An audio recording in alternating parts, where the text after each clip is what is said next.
Wow!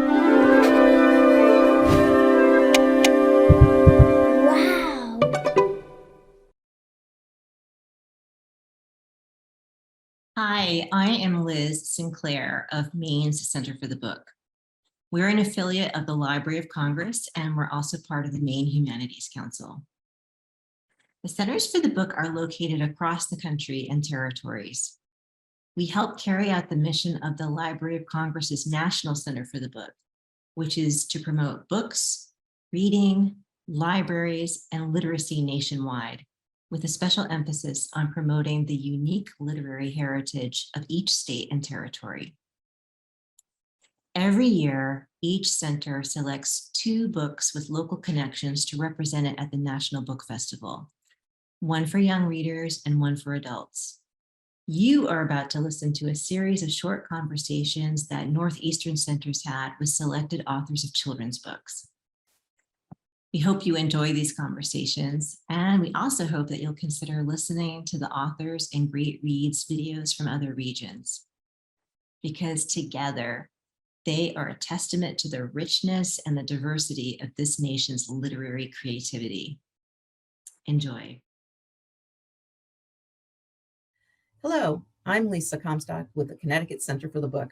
Today, I'm delighted to talk with Winsome Bingham, author of Soul Food Sunday, the book we selected to represent our state this year for the National Book Festival's Great Reads from Great Places and winner of the 2022 Connecticut Book Awards in the category of picture books for young readers. Winsome is a soul food connoisseur, master cook, and disabled U.S. Army War veteran. She received both bachelor's and master's degrees in education and has more than 15 years teaching experience. Welcome, Winsome. Thank you, Lisa. Thank you for having me. It's such a pleasure to be here. Oh, Thank you for choosing Soul Food Sunday. Oh, it's a great book. So I've got some questions for you. Okay. The National Book Festival's theme this year is Everyone Has a Story. What does this theme mean to you? First of all, let me say I'm so glad that they chose that because I do believe everyone has a story. Whenever I do workshops or conferences and they're asked me to do a keynote, I always talk about the power of stories. I learned the power of stories when I was a little girl growing up on the island. We had a blackout, and my great granny would sit us under the mango tree and tell us stories. I knew the power of stories when I was in high school and I wasn't doing what I was supposed to do, and the teacher pulled me to the side. When I was also in Desert Storm and in the evenings when Sergeant Humphreys would tell us stories, like stories heal, stories allow you to take part, to be a part of something bigger. Stories are powerful, and I'm so glad they chose it because everyone do have a story to tell. They can create their moment, they can pace their life, they can plot their strengths and their weaknesses. Stories are powerful, whether it's written or oral. I believe in it. It saved me, it brought me here, and I'm so, so, so glad they chose that as the theme because everyone do have a story to tell. Excellent. Now, can you share with us what inspired you to write Soul Food Sunday? Why was it important for you to tell this story? Okay. Well, first of all, it started off as an assignment. I was a teacher. I was an integration specialist in Virginia at the IB school. And my job was to take books and weave them in the curriculum. And whenever I needed to like a compare or contrast, and it's one family with another, I never have books that I can center the African American experience because we know that being American is not monolith. Being Black is not monolith. And so, because of that, we all have all these experiences, but we never get to see them. And so, I started off by writing story for my kids, but Soul Food actually started off as one of those assignments. And then it came to the fact it's just for us to get a look into other people's culture, but also for us to appreciate, for us to see ourselves, for kids, their lived experience be on the page. Because this is how we normalize our lived experience. We document them. We make sure they're there so others can see it. Kids that live it can appreciate it and they know it's okay. This is why I wrote Soul Food Sunday. There wasn't anything like it. I felt like it should be, and so I created it. And thanks to Abram for seeing how needed it was, and made sure that it got out in the world. So I'm grateful to them, and I'm grateful for that. And it all looks delicious, I have to say. Oh my gosh. Every time I read it, I am starved by the time I'm done. I am. Yeah. Okay. Last question is, how do you determine which stories you will tell? What inspires you to write? So I determine the stories I would tell are the stories that I see are needed. For instance, I have a book coming next year from Simon & Schuster. It's about grief. Whenever I see a book about grief, it's always animal and not people. And especially in 2020, when so many Americans woke up and their family is, people are not there that was there the day before. I think about that. Like, how come kids don't have where they can see, exposed to grief so they know how to tackle it when it happens? So I tend to I create supplemental aids for teachers. Whatever I think is needed, I create it. I make sure it's there. So teachers have their starting point, but also people know that, I can have these conversations with people that look like me, like real kids, real families, real communities. And that's how I determine what's needed. I look to see what's missing and create those stories. Wow. I'm looking forward to that book. And I think you have another one coming as well. Oh, yeah. So this one, which is crazy, this is called The Walk. This one comes in September.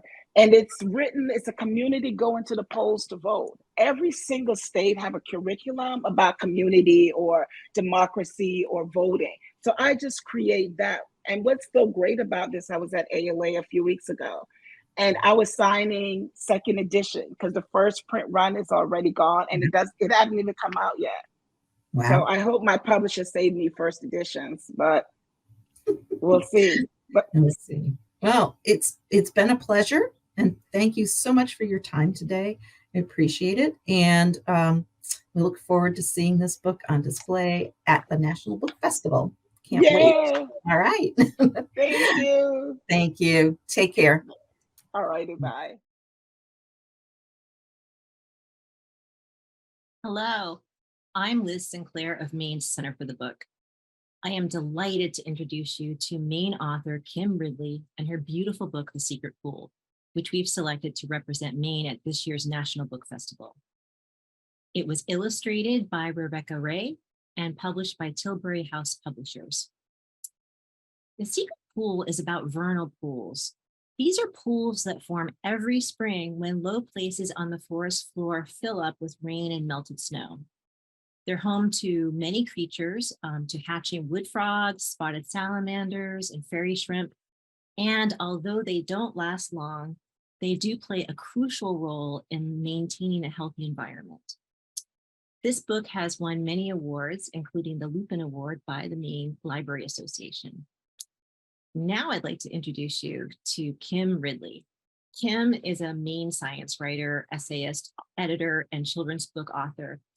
Her passion is inciting wonder by sharing her love of nature and science with children and adults through her award-winning books, essays, and teaching. Kim, it's so wonderful to have you here. Thank you for being with us. Thanks, Liz. Happy to be here. The National Book Festival's theme this year is Everyone Has a Story. Can you share just what this theme means to you? Sure. Yeah. Well, first of all, I love the theme because I feel that it's an invitation. Everyone has a story is an invitation to listen. And in the work I do, which is writing books for children and their grown-ups, including The Secret Pool, I think about everyone in a kind of wider sense. I think of everyone, I think of every place. Every place has a story. Every creature has a story. So when I think about this theme in a broader context, it's really an invitation to share and to listen. And the theme recalls something that Terry Tempest Williams said years ago, which is stories bypass rhetoric by piercing the heart. So stories connect us all, human, other than human, and place. So when I visit a place like a vernal pool or a special place, I really have this sense of these places as entities with stories to tell. And that's my passion, is listening and then sharing with others. Well, that's beautiful, Kim. Thank you for sharing that. I'm going to be taking that in for quite a while, actually. I love the quote that you gave from Terry Tempest Williams. And I think this kind of rolls into our second question. Could you share with us what inspired you to write The Secret Pool and why you think it's important to tell this story?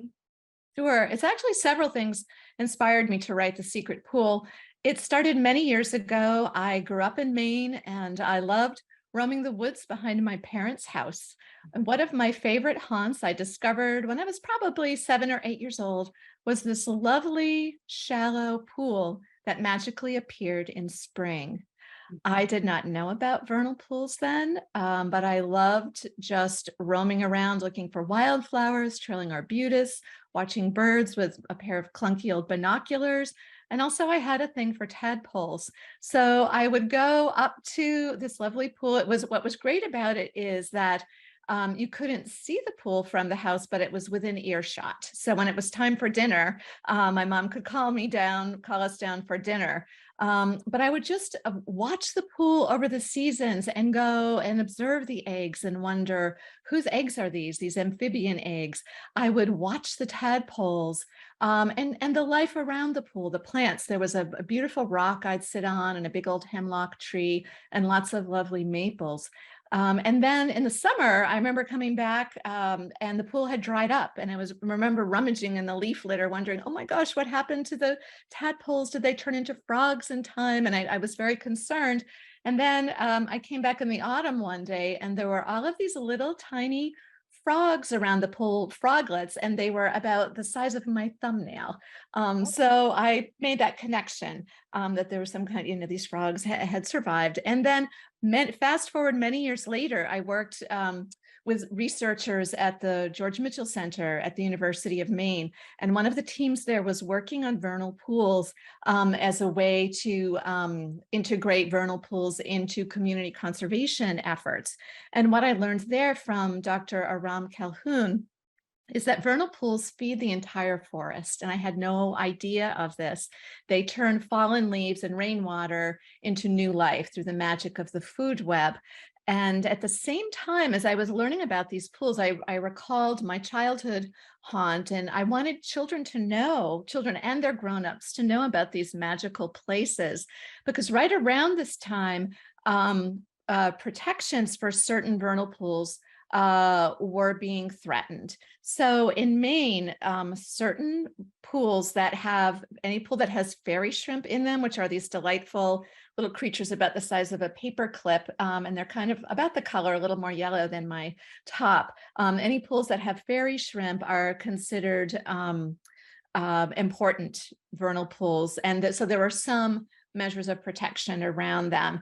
And those protections, there was conversation about those protections being rolled back. So I had a sense of urgency. I wanted these incredible places that are vital to the health of a forest to continue to be protected. And to me, conservation begins when people fall in love with a place. So it starts with love. And I think that our most important work starts with love and with story. So that was a real motivation to write this book. And one of the most important decisions I had to make, one of the most challenging decisions, is how to tell the story in an engaging way and how to convey my love and passion for science and invite everybody in. And the really most critical decision was voice. So I decided to let the pool tell its own story so the pool and water is poetry. So the pool narrates its own story in a lyrical voice. And the other choice I wanted to make is I wanted this book to grow with children. So there's also a lot of information about vernal pools and their creatures in the book that kids can read as they get older. So really, you were mentioning inciting wonder is my passion. I find it in the natural world and right outside our doorstep. So that's what really inspired me to write this book, and so that everybody could love and treasure these places. And here's one of my favorite creatures, a wood frog, which is very common. They're the world's coolest frog, and I wanted children to know that because they can live farther north than any frog in the world. And speaking of wondrous, they survive the winter by, I had no idea of this, by freezing into frogsicles. So they crawl under the leaf litter and freeze. And then when it starts to rain in the spring, they they thaw, they magically come to life. Their hearts start beating, they start breathing, and off to the vernal pools to lay their eggs. So these places are all around us. They're places that we walk by and have no idea of. So I just want everybody to know and treasure the magical places in their neck of the woods. Well, thank you for that. And we've got one more quick question before we let you go. What was the biggest surprise writing this book for you? Yeah, well, there were, first of all, finding out about the amazing creatures like wood frogs, I mentioned. Another one is fairy shrimp, which I mentioned. What's fascinating about fairy shrimp, they're ancient, they're older than dinosaurs. So they survived the cataclysms that wiped out most life on Earth. They're several 100 million years old. And what surprised me is, well, they can only live a few hours outside of water. And I wondered, how do they spread from pool to pool? And I love to ask kids that, and come to find out their eggs can stay on the bottom of a vernal pool. They dry up and they can survive at least 15 years in the leaf litter. So they blow around like tiny tumbleweeds, or they're kind of sticky on the outside. They stick to other creatures that visit pools. And that's how fairy shrimp spread from pool to pool. I think the biggest and most joyful surprise is I feel like after all these years, I've finally found my people, and they're 10 and under. As a science journalist, I love writing for adults and have great joy in that and teaching adults. But in writing for kids, this has opened the door for me to visit elementary schools around the state. I travel around New England, but as a Mainer, I'm so grateful for this place where we live.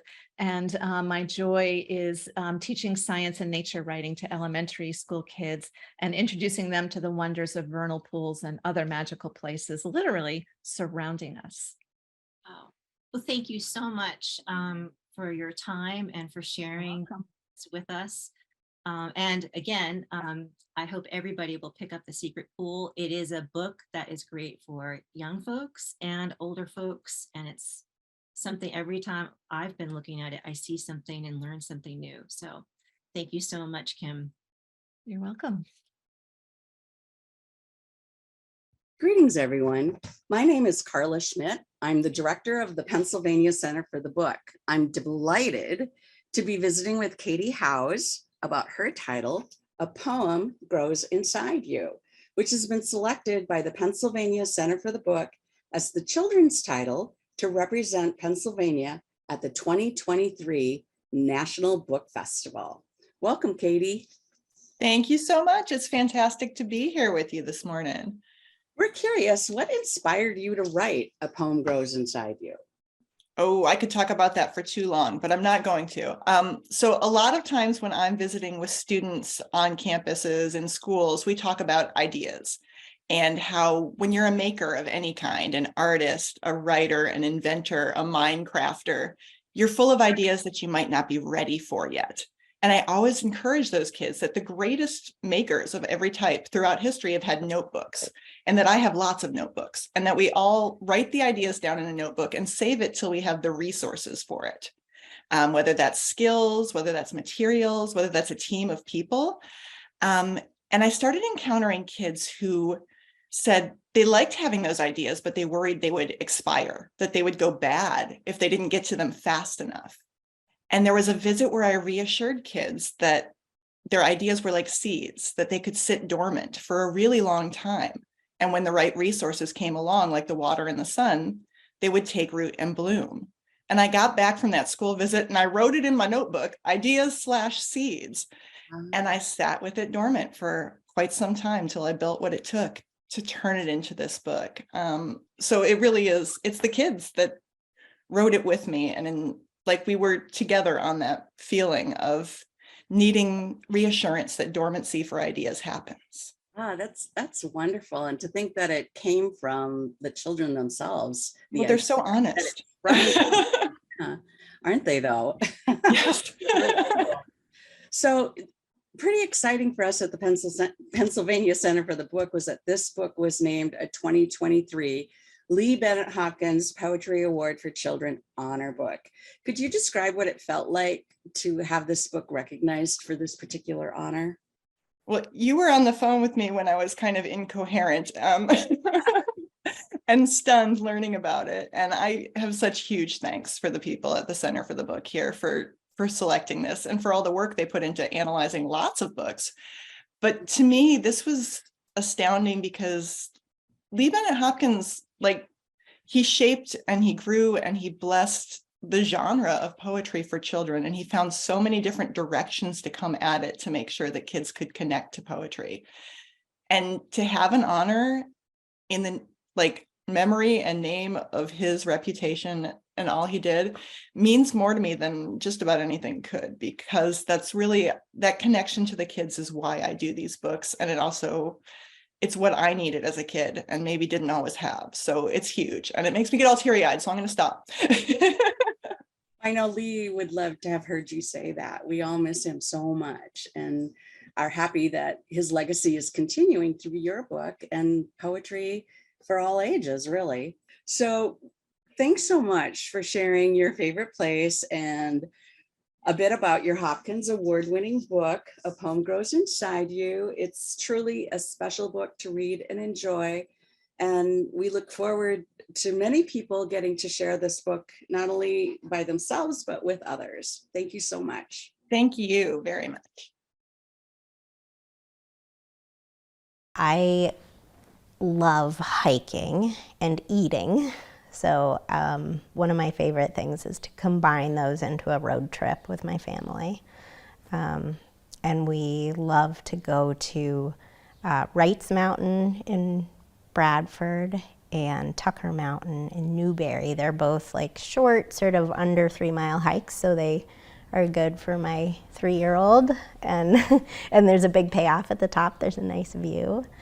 So we like to do that and then often go out to eat at Broken Hearts Burgers in Fairleigh.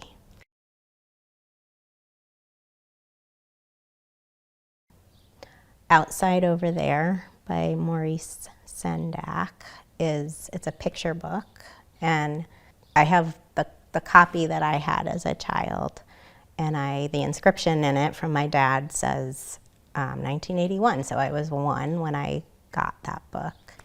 And the art from that book is deeply imprinted on my mind. I think the themes in it, it's a very, very beautiful, the art is very beautiful and striking. The themes in it are very haunting and dark and beautiful and weird. And I think like those things all appealed to my nature originally, but I also think that book sort of influenced my aesthetic sensibilities. I think it's just, the art is just incredible. And it's a story about a little girl who has to save her baby sister is stolen by goblins. The goblins are very beautiful and strange. And yeah, I think I still seek out books that have all those qualities of being haunting and weird and dark. And so it either just innately appealed to me or it sort of helped form what I'm interested in visual art and also in literature and movies. And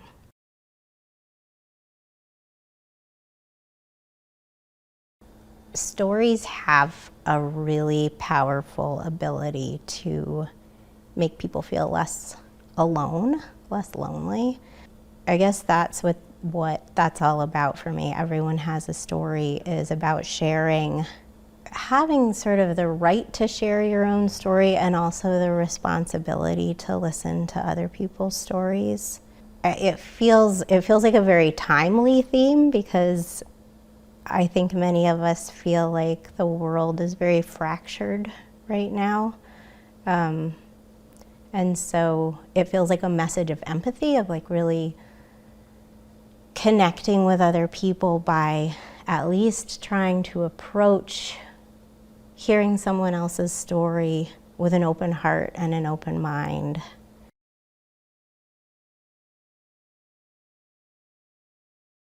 The kind of magical weirdness that is a summer night in the woods, and it's a real other place. It's a real, like, you know, stepping into that kind of place, going outside at night and being in the energy of the night and hearing all the animals that are awake. For many years, I've been really interested in drawing nocturnes. Yeah, it's almost not a metaphor, it's almost literal. It's just like what I'm into is the black and white and the illumination and the shadow world and the bright world.